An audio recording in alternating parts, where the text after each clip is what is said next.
Tolong Pak, izinkan saya berpura-pura menjadi anak Bapak sebentar saja.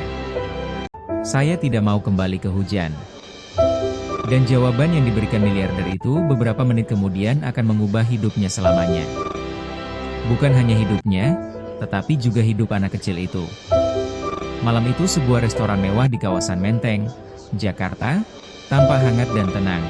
Terlalu mahal bagi anak seperti Bagas Pratama. Karena takut diusir, Bagas Pratama mengambil satu-satunya keputusan yang ditemukan oleh hatinya yang putus asa. Ia berjalan mendekati meja Arif Wijaya. Hujan turun sangat deras di luar. Jalanan Jakarta tampak kosong. Angin dingin menusuk wajah seperti pisau es. Bagas Pratama baru berusia 10 tahun. Tubuhnya basah kuyup, gemetar, membawa tas ransel lusuh di punggungnya dan sepatu usang yang sudah dipenuhi air hujan dari dalam. Kakinya membiru karena kedinginan, tangannya pucat karena terus menggenggam tali tas dengan kuat. Ia berlari sambil melihat ke kanan dan kiri jalan. Tidak ada tempat untuk bersembunyi. Semua toko sudah tutup, pagar-pagar besi terkunci rapat. Orang-orang yang lewat bahkan tidak memandangnya. Seolah-olah ia tidak ada di dunia ini, seolah menjadi tak terlihat adalah satu-satunya hal yang paling ia kuasai sepanjang hidupnya. Lalu ia melihat cahaya keemasan di tengah gelapnya malam, sebuah restoran mewah yang menjadi satu-satunya tempat yang masih buka di sepanjang jalan itu. Dari balik kaca besar restoran, terlihat meja-meja rapi dengan taplak putih bersih, orang-orang berpakaian elegan sedang menikmati makan malam dengan tenang, orang-orang yang mungkin tidak pernah tidur di jalanan, tidak pernah menyimpan 3 keping biskuit kering di dalam tas karena takut tidak bisa makan lagi besok. Bagas Pratama berhenti di trotoar dan memandang lama ke arah restoran itu. Ia tahu tempat seperti itu bukan untuk anak sepertinya. Tidak pernah dan mungkin tidak akan pernah. Namun hujan semakin deras dan hawa dingin terasa tak tertahankan. Ia menarik napas panjang, menutup mata beberapa detik lalu mendorong pintu restoran. Udara hangat langsung menyentuh wajahnya seperti pelukan. Aroma makanan membuat perutnya berbunyi keras hingga ia merasa malu sendiri. Sesaat ia memejamkan mata hanya untuk menikmati rasa hangat itu, aroma masakan itu, perasaan tidak lagi berada di tengah hujan. Tetapi semuanya tidak berlangsung lama. Pak Rudi Santoso, sang manajer restoran, segera muncul. Tatapannya menelusuri tubuh Bagas Pratama dari atas sampai bawah, melihat pakaian basah kuyup, sepatu tua, dan tas robek di punggungnya. Tidak ada belas kasihan di wajah pria itu, hanya rasa terganggu. "Apa yang kamu lakukan di sini, Nak? Restoran ini tempat pribadi. Kamu harus keluar sekarang juga." Suaranya cukup keras hingga seluruh ruangan mendengarnya. Percakapan langsung terhenti, sendok dan garpu berhenti di udara, semua mata tertuju pada anak kecil basah kuyup di tengah restoran mahal itu. Wajah Bagas Pratama memanas, bukan karena marah, tetapi karena malu.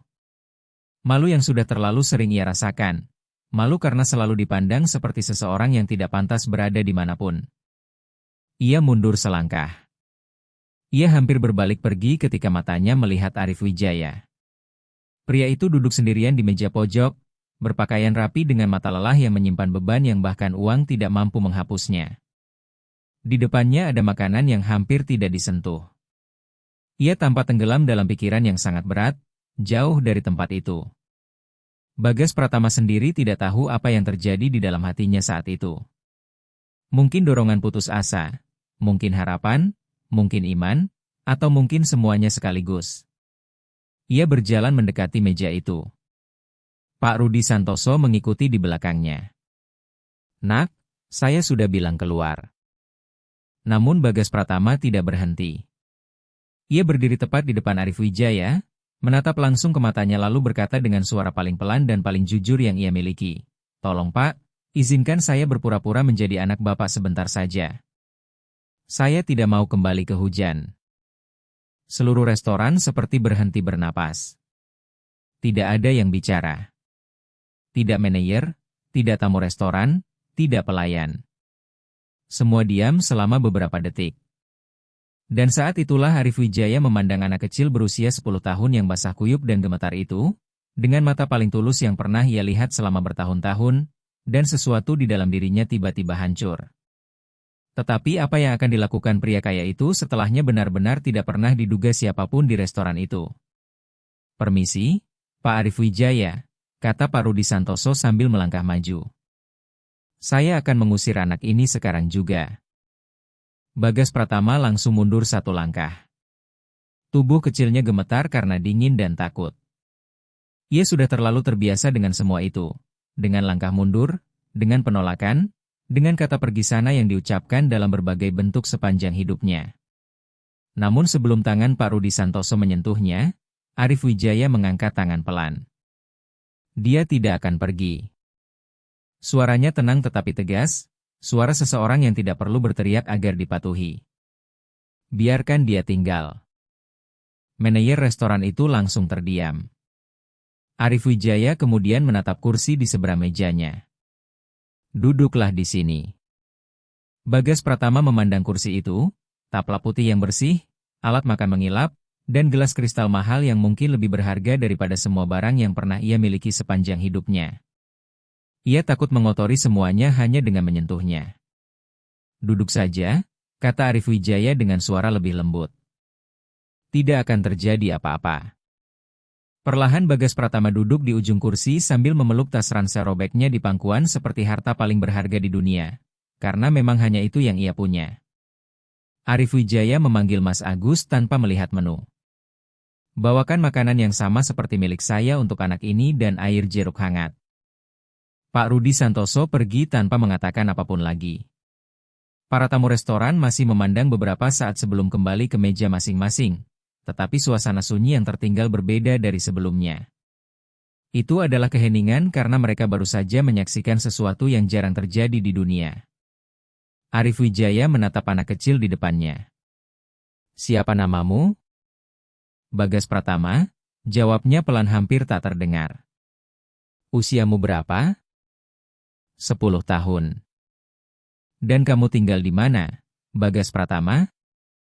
Anak itu menarik napas panjang. Pertanyaan itu selalu menjadi yang paling sulit karena jawabannya tidak pernah sederhana. "Saya dulu tinggal di panti asuhan, Pak, tapi saya kabur." Arif Wijaya tidak tampak terkejut. Ia hanya mengangguk kecil seperti seseorang yang sudah cukup lama melihat kerasnya hidup hingga tahu bahwa kisah-kisah menyakitkan memang nyata. "Kenapa kamu kabur?" Bagas Pratama mengangkat matanya perlahan. "Karena itu bukan tempat yang aman, Pak." Suaranya lirih tanpa berusaha dramatis.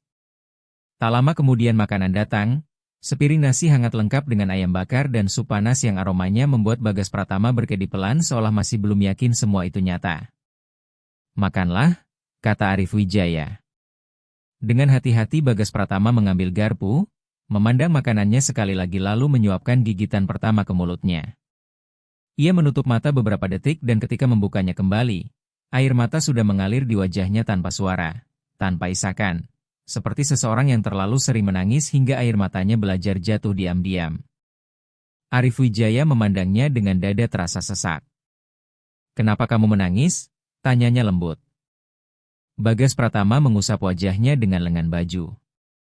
Ia membutuhkan beberapa detik sebelum mampu menjawab. "Karena belum pernah ada orang yang mengizinkan saya tinggal di tempat seperti ini, Pak.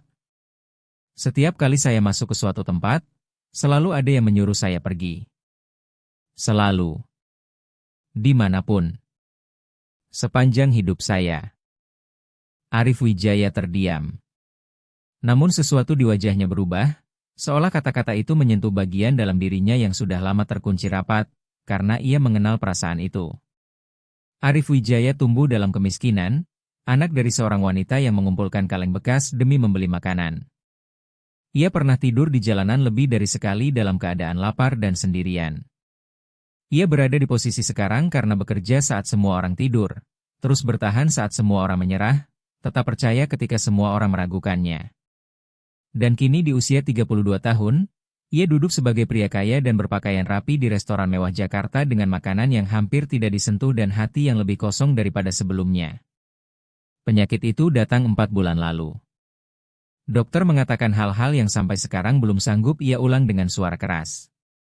Pengobatan sudah dimulai, tetapi rasa lelah terus menghantuinya dan kesepian terasa semakin besar setiap hari. Karena saat seseorang kaya namun sakit, ia baru tahu siapa yang benar-benar berada di sisinya. Dan kadang kenyataan itu terasa lebih menyakitkan daripada penyakit itu sendiri. Istrinya, Maya Lestari, hampir tidak berbicara dengannya lagi. Bukan karena jahat, melainkan karena takut. Dan ketika seseorang takut kehilangan orang yang dicintainya, terkadang mereka memilih menjauh sebelum benar-benar kehilangan. Karena melindungi diri sendiri terasa lebih mudah daripada menghadapi rasa sakit itu. Dan di sana ada Bagas Pratama, seorang anak kecil basah kuyup dan kelaparan yang tadi meminta izin untuk berpura-pura menjadi anaknya sebentar saja. Arif Wijaya memandang anak itu dengan tatapan berbeda. "Sudah berapa lama kamu hidup di jalanan, Bagas Pratama?" "3 hari, Pak." "3 hari makan apa?" Perlahan Bagas Pratama membuka tas ranselnya lalu mengeluarkan sebuah bungkus kertas kecil yang kusut. Ia membukanya dengan hati-hati seperti membuka sesuatu yang sangat berharga. Di dalamnya hanya ada 3 keping biskuit kering yang sudah patah dan lembab terkena hujan. "Cuma ini. Tapi saya simpan karena saya tidak tahu kapan bisa makan lagi." Arif Wijaya menatap biskuit-biskuit itu cukup lama. Menatap anak berusia 10 tahun yang rela menyimpan 3 keping biskuit keras karena tidak tahu kapan akan menemukan makanan berikutnya. Dan saat itu ia melakukan sesuatu yang sudah berbulan-bulan tidak pernah ia lakukan. Ia menangis pelan tanpa menarik perhatian siapapun. Hanya 1 tetes air mata, tetapi terasa lebih nyata daripada apapun yang ia rasakan akhir-akhir ini. Bagas Pratama melihatnya namun tidak mengatakan apa-apa. Ia tidak tertawa, tidak menjauh, hanya mengulurkan tangan kecilnya melewati taplak putih meja lalu meletakkannya perlahan di atas tangan besar Arif Wijaya. Tidak ada kata-kata di antara mereka, karena terkadang hal paling indah yang bisa dilakukan manusia untuk orang lain hanyalah tetap tinggal di sisinya. Tetapi apa yang terjadi setelah itu tidak akan pernah bisa dibayangkan siapapun. Malam itu Arif Wijaya tidak pulang sendirian. Ia tahu dirinya tidak mungkin meninggalkan anak kecil itu kembali ke tengah hujan. Ia mengetahui hal itu dengan keyakinan yang bahkan tidak membutuhkan penjelasan. Ada beberapa hal yang dipahami hati lebih dulu sebelum dipahami pikiran. Ia menelepon sopir pribadinya, Pak Darmawan, seorang pria berambut putih dengan tangan kasar yang sudah bekerja dengannya selama 15 tahun. Ketika mobil hitam mewah itu berhenti di depan restoran, Pak Darmawan turun, membuka pintu, melihat Bagas Pratama yang basah kuyup, lalu hanya tersenyum kecil seperti seseorang yang sudah memahami semuanya tanpa perlu penjelasan. Di dalam mobil, Bagas Pratama terus menatap keluar jendela dengan mata membesar. Ia belum pernah menaiki mobil seperti ini. Jok kulit yang lembut, mesin yang nyaris tak bersuara, lampu-lampu Jakarta bergerak perlahan di luar seperti dunia lain yang sangat jauh dari hidupnya. "Bapak mau membawa saya kemana?" tanyanya dengan suara kecil. "Ke rumah saya. Kamu akan mandi air hangat, tidur di tempat tidur yang nyaman, lalu besok kita bicara." Bagas Pratama terdiam beberapa saat sambil terus memandang jendela. "Kalau istri Bapak tidak mau saya tinggal di sana bagaimana?" Arif Wijaya menatap anak itu sesaat lalu kembali melihat keluar jendela. "Saya akan bicara dengannya." Yang tidak diketahui Bagas Pratama adalah bahwa percakapan itu akan menjadi percakapan tersulit malam itu. Villa besar milik Arif Wijaya berdiri megah di kawasan Pondok Indah dengan taman luas di depan dan lampu menyala di seluruh rumah. Maya Lestari sedang berada di ruang keluarga ketika mereka masuk. Wanita itu elegan, berambut lurus rapi dengan sikap dingin dan tegak. Begitu melihat Bagas Pratama, ia langsung berhenti. "Arif Wijaya, apa ini?" "Ini anak kecil. Dia butuh bantuan." "Saya tahu itu anak kecil." Suara Maya Lestari terdengar tenang, tetapi matanya tidak bisa menyembunyikan kegelisahan. "Apa yang dia lakukan di sini?" "Dia ada di jalanan, kelaparan selama 3 hari di tengah hujan. Saya tidak bisa meninggalkannya di sana." "Kamu tidak bisa tiba-tiba membawa anak asing masuk ke rumah tanpa memberitahu saya. Kamu bahkan tidak mengenalnya, Arif Wijaya. Kamu tidak tahu dia berasal dari mana, siapa dia sebenarnya, atau apa maunya. Bagaimana kalau dia pencuri?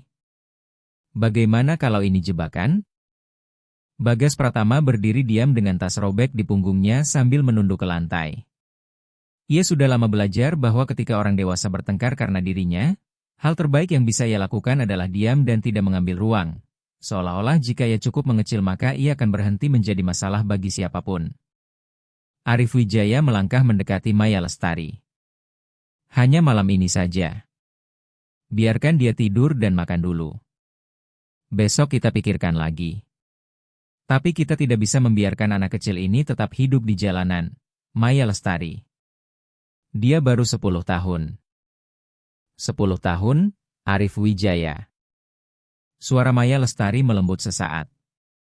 Kamu sedang sakit. Kamu butuh istirahat, bukan tambahan masalah. Kata sakit jatuh di udara seperti batu berat yang menghantam diam-diam. Perlahan Bagas Pratama mengangkat matanya dan untuk pertama kalinya memandang Arif Wijaya dengan informasi itu di kepalanya.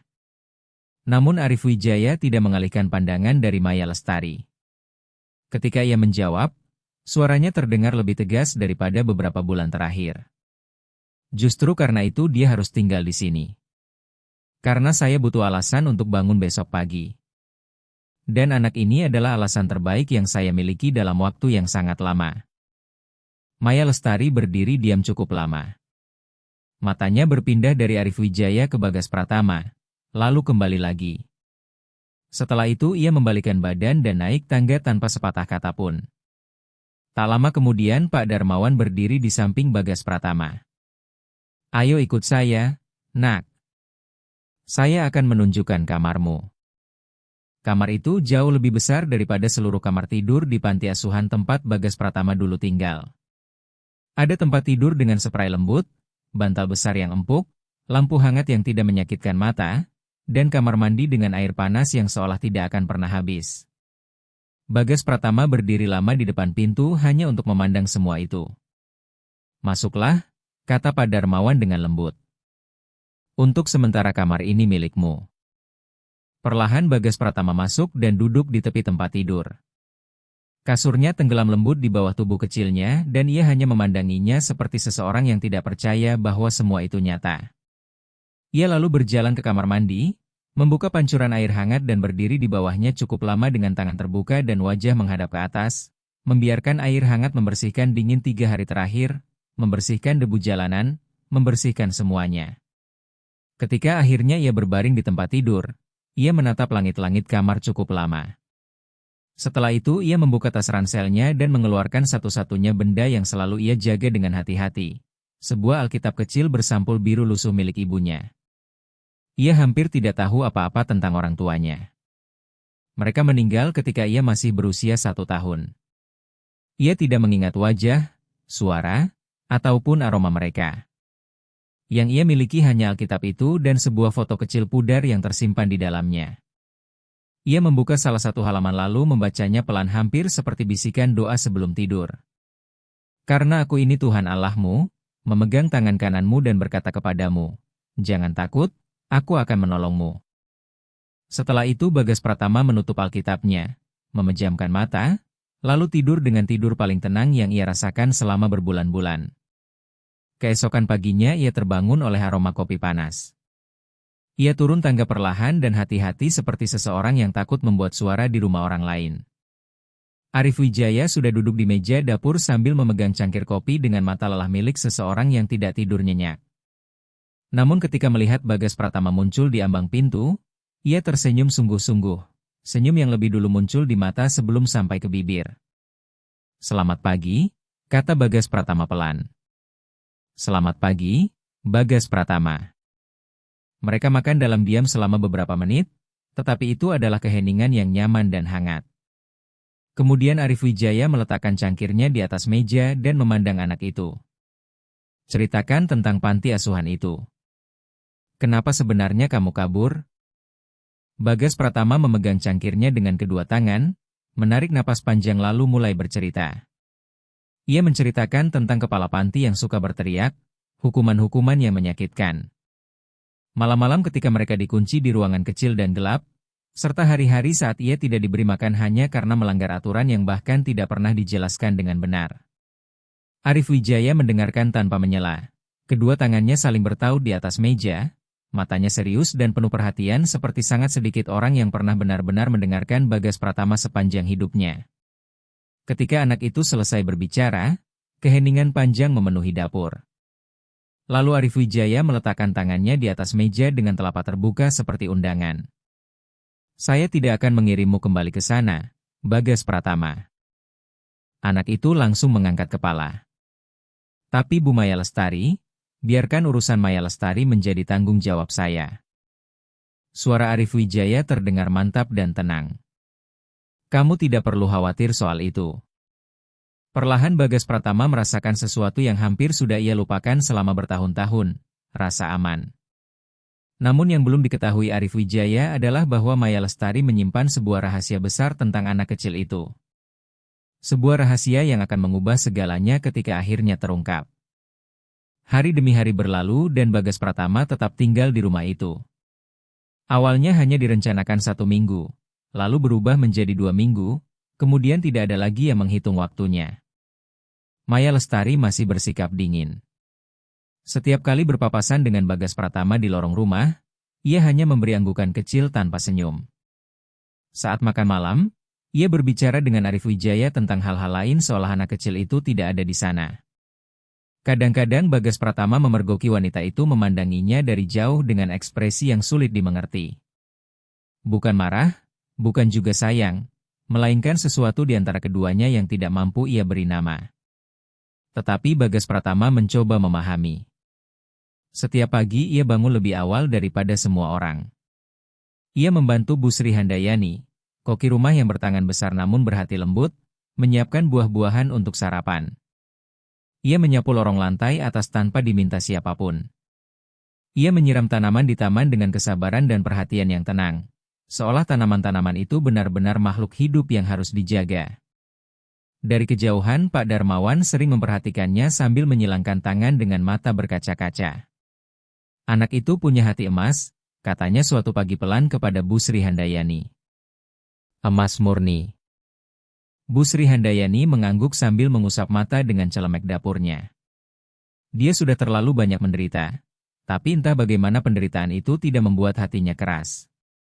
Anak seperti itu jarang sekali ada. Hubungan antara Arif Wijaya dan Bagas Pratama tumbuh semakin dekat setiap hari. Pada sore hari mereka sering duduk bersama di taman rumah. Arif Wijaya membaca koran sementara Bagas Pratama membaca Alkitab kecilnya dengan lutut terlipat dan buku terbuka di pangkuannya. Sesekali anak itu membacakan ayat dengan suara pelan, bukan untuk mengesankan siapapun, tetapi karena ia merasa ingin membagikannya. Pada suatu sore, Bagas Pratama mengangkat kepala dari Alkitabnya. "Boleh saya bertanya sesuatu, Pak Arif Wijaya?" "Tentu." Anak itu ragu sesaat sebelum bertanya pelan. "Apakah Bapak takut mati?" Perlahan Arif Wijaya menurunkan korannya, melipatnya dengan hati-hati lalu memandang Bagas Pratama cukup lama. "Kenapa kamu bertanya begitu?" "Karena Bu Maya Lestari selalu punya mata merah setiap kali Bapak pergi ke dokter," jawab Bagas Pratama sambil menatap bunga-bunga di taman. "Dan setiap kali pulang, Bapak selalu lebih diam seperti orang yang baru mendengar sesuatu yang sangat berat." Arif Wijaya terdiam beberapa saat. Aroma tanah basah dan bunga melati memenuhi taman di sekitar mereka. "Takut?" katanya akhirnya dengan suara lebih pelan dari biasanya. "Ya, saya takut. Tapi bukan terlalu takut mati. Saya takut belum sempat menyelesaikan hal-hal yang harus saya lakukan. Saya takut pergi sebelum mengatakan hal-hal penting. Saya takut meninggalkan dunia tanpa pernah mencintai dengan cara yang benar." Bagas Pratama memandang bunga-bunga di depannya beberapa detik sebelum berbicara lagi. "Ibu saya meninggal waktu saya berumur 1 tahun. Saya tidak ingat wajahnya, tapi ada satu hal yang saya pelajari di panti asuhan dari seorang ibu tua yang setiap minggu datang berdoa bersama kami." Arif Wijaya memandangnya lembut. "Apa yang dia ajarkan kepadamu?" "Bahwa Tuhan tidak pernah meninggalkan orang yang tidak meninggalkannya." Bagas Pratama mengatakan itu dengan kesederhanaan seseorang yang sedang mengucapkan kebenaran lama yang sangat ia yakini. Kadang ketika kita sudah tidak tahu harus melakukan apa lagi, Itu berarti sudah waktunya berhenti berusaha mengendalikan semuanya dan mulai percaya. Karena kadang mukjizat bukan tentang menyelesaikan semua masalah, tapi tentang tetap memiliki kedamaian walaupun semuanya belum selesai. Arif Wijaya terdiam. Sementara itu Bagas Pratama melanjutkan dengan suara tenang. Malam itu saya berada di tengah hujan, benar-benar tersesat dan ketakutan. Lalu saya melihat cahaya restoran itu, kemudian saya melihat Bapak. Saya tidak bisa menjelaskannya dengan kata-kata, tapi saya merasakannya. Anak itu meletakkan tangan kecilnya di dada. Saya merasa Tuhan menempatkan Bapak di sana untuk saya, dan menempatkan saya di sana untuk Bapak juga. Arif Wijaya memalingkan wajahnya perlahan. Matanya mulai panas. Bagas Pratama melihatnya namun tidak mengatakan apa-apa. Ia hanya menunggu dengan tenang. "Kamu benar-benar percaya itu?" tanya Arif Wijaya dengan suara bergetar. "Setelah semua yang sudah kamu alami, kamu masih bisa percaya?" Bagas Pratama menatapnya dengan ketenangan yang bukan milik anak kecil, melainkan milik seseorang yang terlalu sering terluka. "Saya percaya, Pak. Lebih dari apapun di dunia ini." Minggu itu Arif Wijaya kembali pergi ke dokter untuk pemeriksaan. Hasil tes kali ini berbeda dari sebelumnya. Tumornya mengecil. Dr. Fajar Nugraha menjelaskan dengan hati-hati bahwa tubuhnya memberikan respons yang sangat baik terhadap pengobatan, bahwa harapan nyata masih ada, dan hasil pemeriksaannya jauh lebih baik daripada yang mereka perkirakan. Ketika Arif Wijaya pulang ke rumah, Bagas Pratama sedang duduk di ruang keluarga sambil membaca Alkitab kecilnya. Anak itu mengangkat kepala saat mendengar pintu terbuka. Ia melihat ekspresi wajah Arif Wijaya dan langsung mengerti bahkan sebelum satu kata pun diucapkan. Perlahan Arif Wijaya duduk di sampingnya di sofa seperti seseorang yang membutuhkan waktu agar kabar besar itu benar-benar terasa nyata. "Dokter bilang keadaan saya membaik, Bagas Pratama. Tumornya mengecil." Bagas Pratama menatapnya selama beberapa detik. Lalu ia menutup Alkitabnya, bangkit berdiri dan memeluk Arif Wijaya erat dengan kedua tangan terbuka lebar. Bukan seperti pelukan yang direncanakan, tetapi seperti sesuatu yang benar-benar dibutuhkan oleh seluruh hatinya. Arif Wijaya memejamkan mata dan membalas pelukan itu erat sambil menundukkan kepala, membiarkan rasa hangat itu memenuhi dadanya perlahan. "Saya sudah tahu," bisik Bagas Pratama dengan suara tertahan di dada pria itu. "Saya berdoa setiap hari. Setiap hari saya membuka Alkitab dan meminta kepada Tuhan, karena tertulis bahwa saya bisa melakukan segala sesuatu melalui Dia yang memberi saya kekuatan. Dan saya percaya." Arif Wijaya tidak menjawab dengan kata-kata, tetapi tangan yang mengusap punggung anak kecil itu sudah mengatakan semuanya. Dari atas tangga, Maya Lestari melihat pemandangan itu lalu berhenti. Ia memandangi suaminya yang sedang memeluk anak kecil yang selama ini terus ia tolak kehadirannya. Anak yang selama ini berusaha ia jadikan tidak terlihat, anak yang selalu ia anggap sebagai masalah. Dan untuk pertama kalinya sesuatu di dalam dirinya terasa retak. Bukan karena marah, tetapi karena rasa bersalah. Karena ada sesuatu yang selama bertahun-tahun tidak pernah ia ceritakan kepada Arif Wijaya, sesuatu yang terkunci rapat di sudut paling gelap ingatannya dan terasa seberat batu. Dan sekarang waktunya untuk mengatakannya telah tiba. Perlahan Maya Lestari menuruni tangga. Langkahnya lambat seperti seseorang yang membawa beban berat dan tahu bahwa sebentar lagi ia harus melepaskannya. Arif Wijaya dan Bagas Pratama melepaskan pelukan mereka saat mendengar suara langkah kaki. Maya Lestari berhenti di depan mereka. Matanya merah, tangannya sedikit gemetar. "Arif Wijaya, saya harus memberitahumu sesuatu tentang anak ini." Dahi Arif Wijaya langsung berkerut. "Apa maksudmu, Maya Lestari?" Wanita itu menarik napas panjang seperti seseorang yang akan menyelam ke dalam laut dalam tanpa kesempatan kembali. "Saya mengenal Bagas Pratama bahkan sebelum kamu membawanya ke rumah ini." Keheningan yang jatuh di ruang keluarga terasa sangat berat hingga membuat napas siapapun terasa sesak.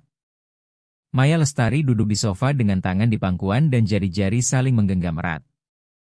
Arif Wijaya berdiri di depannya dengan wajah seseorang yang mulai menyadari bahwa ia akan mendengar sesuatu yang dapat mengubah segalanya. Sementara itu Bagas Pratama berdiri diam di samping mereka tanpa benar-benar memahami apa yang sedang terjadi. Tetapi jantungnya mulai berdetak semakin cepat dengan sendirinya.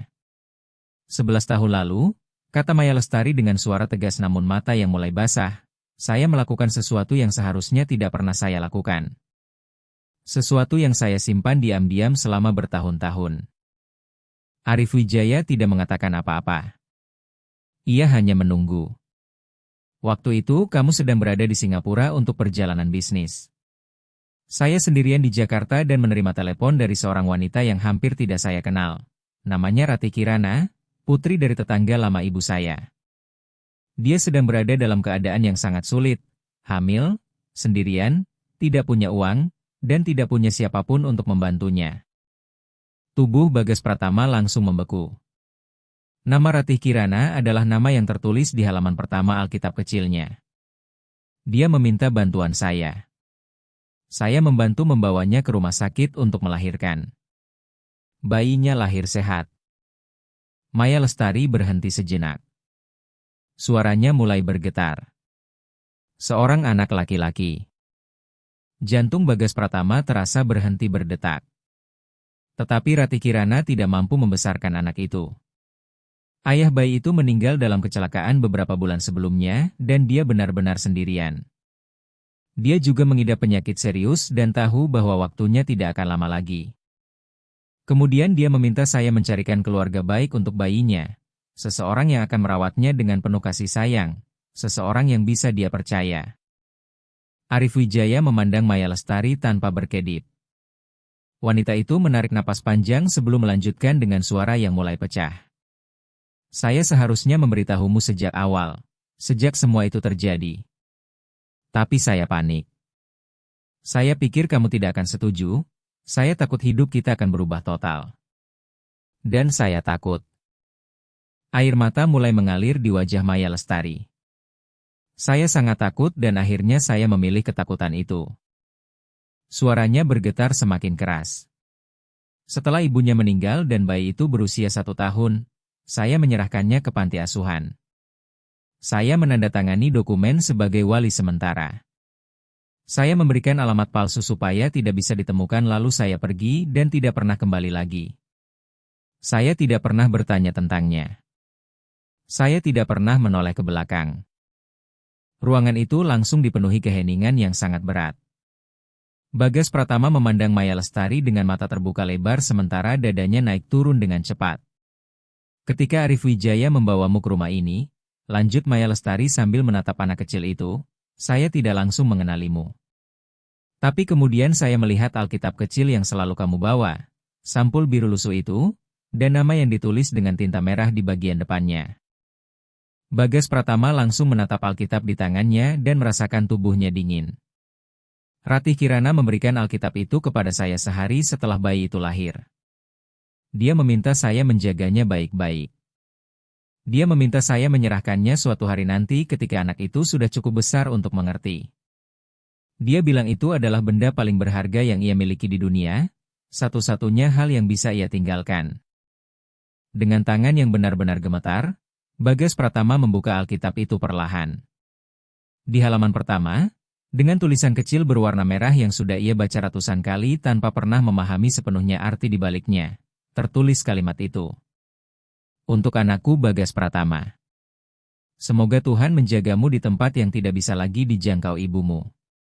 Dengan seluruh cinta dari ibumu, Ratih Kirana. Bagas Pratama tidak mampu tetap duduk. Ia berdiri lalu berjalan menuju jendela sambil memeluk Alkitab itu erat di dadanya. Punggungnya membelakangi mereka berdua sementara ia mencoba bernapas, mencoba memahami semuanya, mencoba menahan sesuatu yang terlalu besar di dalam hatinya. Perlahan Arif Wijaya berjalan mendekatinya lalu meletakkan tangan di pundak kecil anak itu dengan lembut. Bagas Pratama berbalik perlahan. Matanya penuh air mata, dagunya gemetar, dan ketika ia berbicara, suaranya terdengar sangat kecil dan pecah dengan cara yang belum pernah terdengar sebelumnya. Apakah ibu saya mencintai saya? Pertanyaan itu sederhana, tetapi membawa seluruh luka selama 10 tahun hidupnya. Arif Wijaya menelan rasa sesak di tenggorokannya lalu berkedip beberapa kali sebelum akhirnya menjawab dengan suara paling lembut yang ia miliki. Ibumu sangat mencintaimu, Bagas Pratama. Sangat mencintaimu sampai-sampai dia memberikan satu-satunya benda paling berharga yang dia punya dan meminta seseorang menjaganya sampai kamu cukup besar untuk menerimanya. Perlahan Bagas Pratama menutup matanya. Maya Lestari bangkit dari sofa lalu berjalan mendekatinya dengan langkah pelan seperti seseorang yang sedang menempuh jalan yang seharusnya sudah ia lalui 10 tahun lalu. Ia berhenti tepat di depan anak kecil itu. Tubuhnya gemetar. Saya salah, Bagas Pratama, katanya dengan suara pecah. Saya melakukan kesalahan besar. Saya meninggalkanmu saat saya seharusnya melindungimu. Saya menjadi pengecut saat saya seharusnya berani. Saya memikirkan diri saya sendiri saat saya seharusnya memikirkanmu. Dan tidak ada alasan untuk semua itu. Bagas Pratama memandangnya cukup lama. Tidak ada anak kecil yang seharusnya memikul beban sebesar yang ia pikul selama ini. Tidak ada anak yang seharusnya tumbuh tanpa mengetahui bahwa dirinya dicintai. Tidak ada anak yang seharusnya kelaparan, kedinginan, dan melewati malam hujan sendirian tanpa siapapun. Namun di sana ia berdiri dengan kepala tegak, Alkitab di dada, dan iman yang tetap utuh. Apakah ibu sudah meminta ampun kepada Tuhan? Tanya Bagas Pratama pelan tanpa kemarahan sedikit pun. Maya Lestari memejamkan mata. Setiap hari, Bagas Pratama. Setiap hari sejak saya sadar siapa dirimu sebenarnya. Anak kecil itu terdiam beberapa saat sebelum akhirnya berkata pelan, kalau begitu saya juga memaafkan ibu. Maya Lestari langsung menutup mulutnya dengan tangan. Bahunya mulai bergetar dan tangis yang keluar bukan lagi tangisan elegan seorang wanita yang selalu berusaha mengendalikan segalanya. Itu adalah tangisan dalam dari seseorang yang terlalu lama membawa batu berat di dalam hatinya dan akhirnya bisa melepaskannya. Arif Wijaya memandang mereka berdua dengan mata merah dan tenggorokan yang terasa sesak tanpa mengatakan apapun, karena memang tidak ada kata-kata yang cukup untuk momen itu. Perlahan Maya Lestari membuka kedua tangannya dan Bagas Pratama mendekat. Pelan sekali, seperti anak kecil yang masih belum percaya bahwa dirinya benar-benar pantas dipeluk. Tetapi ia tetap melangkah maju. Dan ketika Maya Lestari memeluknya erat, Bagas Pratama langsung menyembunyikan wajahnya di bahu wanita itu lalu menangis. Ia menangiskan semua yang sudah dipendam selama 10 tahun, kerinduan kepada ibu yang tidak pernah sempat ia kenal. Dinginnya malam-malam hujan tanpa siapapun di sisinya. Rasa malu karena selalu diusir dari manapun ia pergi.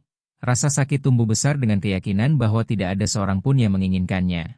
Dan luka karena diperlakukan buruk di panti asuhan. Perlahan Arif Wijaya ikut memeluk mereka berdua dan ketiganya berdiri seperti itu cukup lama. Begitu lama sampai tidak ada seorang pun di antara mereka yang tahu berapa banyak waktu telah berlalu. Tetapi kisah mereka belum selesai. Dan apa yang akan datang setelah itu menjadi ujian terbesar dari semuanya. 3 bulan kemudian, Arif Wijaya kembali pergi ke rumah sakit untuk pemeriksaan terakhirnya. Bagas Pratama ikut bersamanya. Anak itu duduk di ruang tunggu sambil memeluk Alkitab kecilnya di pangkuan. Kedua kakinya bergoyang pelan karena kursi rumah sakit terlalu tinggi untuk tubuh kecilnya. Ia terus berdoa pelan dengan bibir bergerak hampir tanpa suara.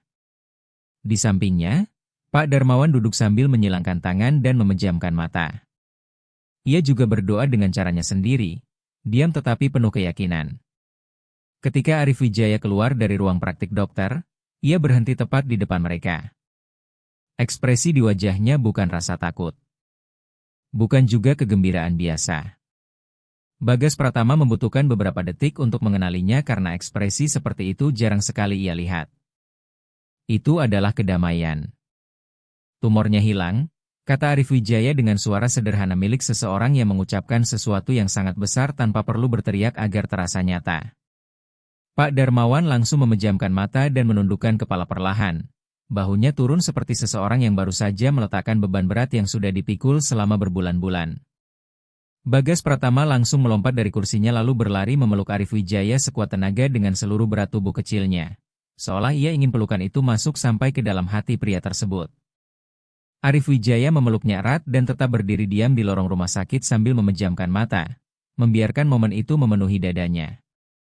Saya sudah tahu, bisik Bagas Pratama dengan suara tertahan di dada pria itu. Saya berdoa setiap hari. Setiap hari. Saya bisa melakukan segala sesuatu melalui Dia yang memberi saya kekuatan, Pak Arif Wijaya. Semuanya. Arif Wijaya tidak menjawab dengan kata-kata, tetapi tangan yang mengusap punggung anak itu sudah mengatakan lebih banyak daripada bahasa manapun. Sore harinya, Arif Wijaya mengadakan makan malam besar di rumah. Ia mengundang semua orang yang penting dalam hidupnya, termasuk Pak Darmawan, Bu Sri Handayani, dan beberapa sahabat dekat. Maya Lestari memasak bersama Bagas Pratama dan Bu Sri Handayani di dapur. Untuk pertama kalinya setelah berbulan-bulan, rumah itu dipenuhi suara tawa dan kehangatan. Ketika semua orang sudah berkumpul di meja makan, Arif Wijaya berdiri perlahan. Ruangan langsung menjadi tenang. Dengan Alkitab kecil milik Bagas Pratama terletak di pinggir meja, ia berbicara dengan suara damai milik seseorang yang sedang mengumumkan sesuatu yang sebenarnya sudah hidup di dalam hatinya sejak lama. Saya ingin semua orang di sini mengetahui sesuatu yang akan resmi terjadi dalam beberapa hari lagi. Bagas Pratama akan diadopsi oleh saya dan Maya Lestari. Keheningan hanya berlangsung sesaat sebelum rumah itu dipenuhi suara tepuk tangan dan tangis bahagia. Bu Sri Handayani menangis sambil menutup mulut dengan celemek dapurnya. Bahunya bergetar hebat. Pak Darmawan memejamkan mata sambil mengusap wajahnya diam-diam. Sementara itu Bagas Pratama berdiri terpaku. Air matanya perlahan memenuhi mata seperti bendungan yang akhirnya tidak mampu lagi menahan air yang terlalu banyak. Benarkah? Tanyanya dengan suara kecil dan gemetar. Benar, Nak. Jawab Arif Wijaya dengan sangat alami, seolah kata itu memang sudah menjadi bagian dari hidup mereka sejak lama. Kamu sudah menjadi anak saya di sini. Ia meletakkan tangan di dadanya. Dan sekarang semuanya juga akan resmi di atas kertas. Maya Lestari meraih tangan kecil Bagas Pratama di atas meja lalu menggenggamnya erat, seret perasaan yang belum mampu ia ungkapkan sepenuhnya dengan kata-kata. Maaf karena saya terlalu lama menyadarinya, bisiknya sambil menatap anak itu penuh air mata. Seharusnya semua ini terjadi sejak awal. Maafkan saya untuk semuanya, anakku. Bagas Pratama memandang Maya Lestari, lalu memandang Arif Wijaya, kemudian memandang meja makan yang penuh orang, suara tawa hangat, cahaya lampu rumah, dan rasa nyaman yang memenuhi seluruh ruangan itu. Dan tiba-tiba ia teringat malam hujan itu, dingin yang masuk melalui sepatu robeknya di trotoar gelap Jakarta, pintu kaca restoran yang ia dorong dengan penuh ketakutan sambil berpikir bahwa dirinya akan diusir sekali lagi seperti biasanya. Tetapi pintu itu ternyata mengubah seluruh hidupnya. Bukan karena ada kekayaan di baliknya, melainkan karena ada Arif Wijaya, seorang pria yang memilih menerimanya ketika dunia terus menolaknya, seorang pria yang juga belajar kembali tentang iman melalui dirinya. Beberapa minggu kemudian, di kantor catatan sipil Jakarta Selatan, Bagas Pratama menandatangani dokumen adopsi dengan tangan kecilnya yang masih sedikit gemetar.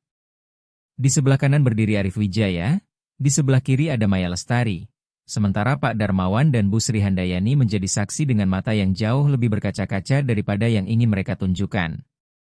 Ketika petugas akhirnya mengumumkan bahwa proses itu resmi selesai, Bagas Pratama membuka tas ranselnya, mengeluarkan Alkitab kecil bersampul biru lusuh milik ibunya lalu membuka halaman pertama.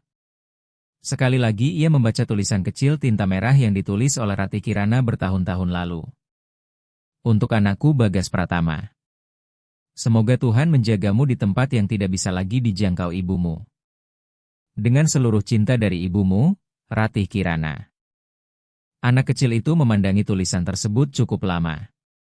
Kemudian ia mengambil pulpen dari sakunya dan di bawah tulisan ibunya, dengan tulisan tangan yang masih sedikit miring seperti anak berusia 10 tahun, ia menulis perlahan, "Dia sudah menjagaku, Ibu. Dia benar-benar menjagaku." Setelah itu Bagas Pratama menutup Alkitabnya, mengangkat kepala dan tersenyum. Karena terkadang hujan paling dingin dalam hidupmu justru menjadi jalan menuju tempat paling hangat yang akan kamu temukan. Kamu hanya perlu memiliki keberanian untuk mendorong pintunya. Tamat. Jika cerita dari cerita keluarga drama ini menyentuh hati kalian, tuliskan pendapat kalian di kolom komentar. Amin. Saya sangat senang membaca cerita dan perasaan kalian semua. Jangan lupa subscribe channel Cerita Keluarga Drama dan aktifkan lonceng notifikasi untuk menonton kisah-kisah mengharukan lainnya. Sampai jumpa di cerita berikutnya. Amin.